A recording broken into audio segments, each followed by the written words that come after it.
다산 솔로에타 주주 여러분들 반갑습니다. 저는 대기업에서 반도체 전문 멘토하고 있는 르민입니다.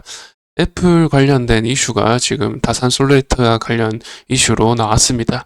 최근에 지금 아이패드 관련해서 죄송합니다. 여기 글씨를 못 적었네요. 아이패드죠. 아이패드 지금 7세대가 이번 주 19일에 수요일에 국내에 출시가 되면서 거기에 따른 어떤 수혜가 있을 것이다라는 이슈가 있어서 그 부분 확인시켜 드리고 또 실적 바탕으로 향후 컨센서스 한번 내보도록 하겠습니다. 자, 우선 이슈부터 한번 확인해 보시죠. 다산 솔루에타 애플 아이패드 관련된 수주로 흑자 전환할 것이다 라는 이제 타이틀을 가지고 있습니다. 애플향 공급 확대로 1분기 외형 확장을 이루면서 흑자 전환했다라고 합니다. 계열사의 종속기업 지분을 처분하여서 재무구조 개선 작업도 병행했다라고 하죠. 일단 기사에서는 이런 부분부터 먼저 확인해 볼게요.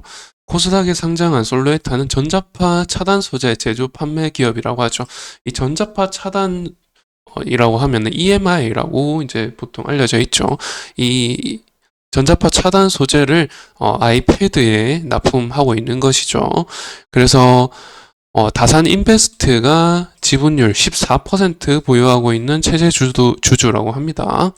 이 전도성 테이프, 쿠션 흡수체 등을 생산해서 이 주력 제품 전도성 테이프를 전자파 간섭으로 이제 차단하는 제품이 되겠는데 삼성전자와 애플, LG전자에 고객사를 두고 있다고 합니다.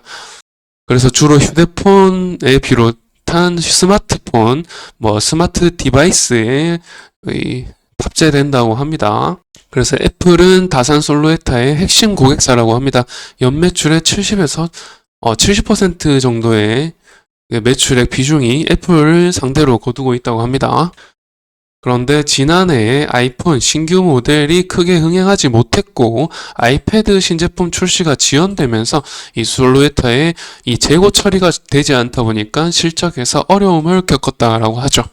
그리고 흑자 전환의 경우에 이 필터 사업 중에서 이 마스크 사업 있죠. 19년도에 코로나가 터지면서 마스크에 이 필터 관련된 사업을 했었는데 지금은 사양 산업이 됐죠. 이미 지금 코로나가 끝난 지 오래되었기 때문에 거기에 대한 어떤 적자 지속이 영업 중단을 하면서 끊어졌고요. 그 실적 부진을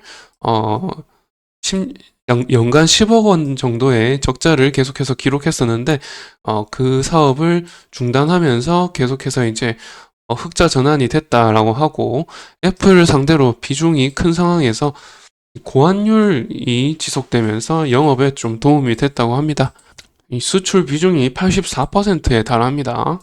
그리고 필터 사업, 아까 적자를 기록했던 필터 사업을 정리하면서 비용을 줄이면서 그 고환율 이 혜택까지 받다 보니까 이 흑자 전환이 됐다라는 거고요.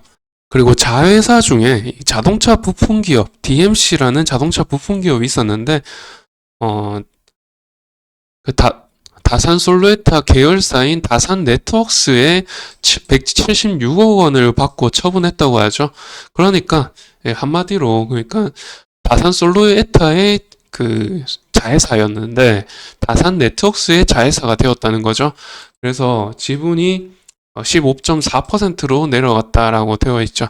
지분이 확 내려가면서 아무래도 그 지분을 판 그 어떤 것에 대한 수익이 있겠죠. 그 부분에 또 자산 변동이 있을 겁니다.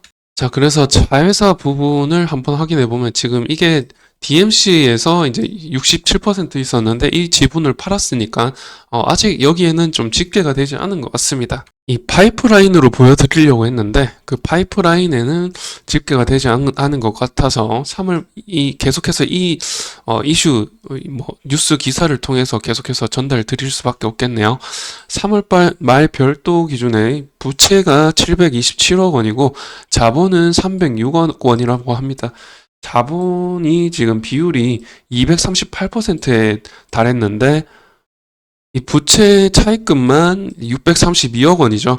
이 실탄 유입, 그러니까 지분을 매각했다라고 말씀드렸죠. 지분을 매각해서 실탄 유입으로 인해서 부채를 상환할 수 있는 현금 유동성을 확보한 셈이다라고 하죠.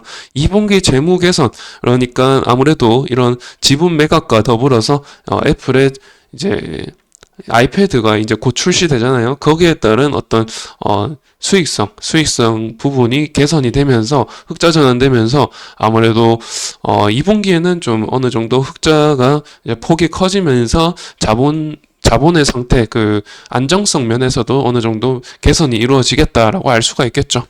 지금 이 파이프라인을 보니까 지금 부채 비율이 250%였는데 뭐 줄었다고 했던 게 그 부분은 지금 반영이 된 것 같습니다.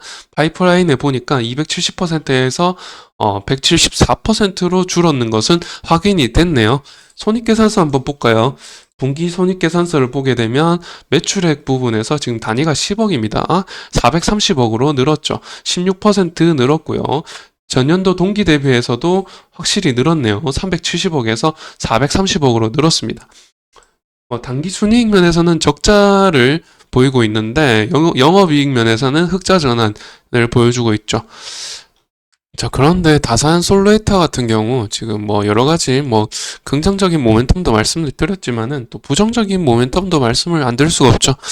아무래도 이제 성장 업체다 보니까 성장주다 보니까 이렇게 채무, 이 사채가 너무 많습니다. 이 사채를 보시면은 사채 현황도 아셔야겠죠. 470억 정도의 사채 현황이 있고, 네, 250억 중에 92억 원을 조기 상환 후에 소각했다고 합니다.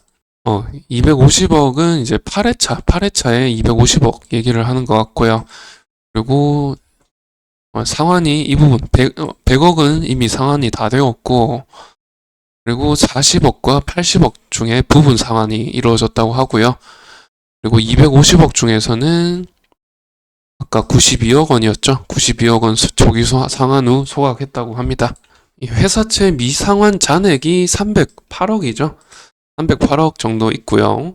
그렇다면은 사채에 비해서 이제 재무 상태를 한번 보시게 되면 자산 총계가 1,900억입니다. 1,900억이니까 자산 총계에 대비해서 부채 총계가 지금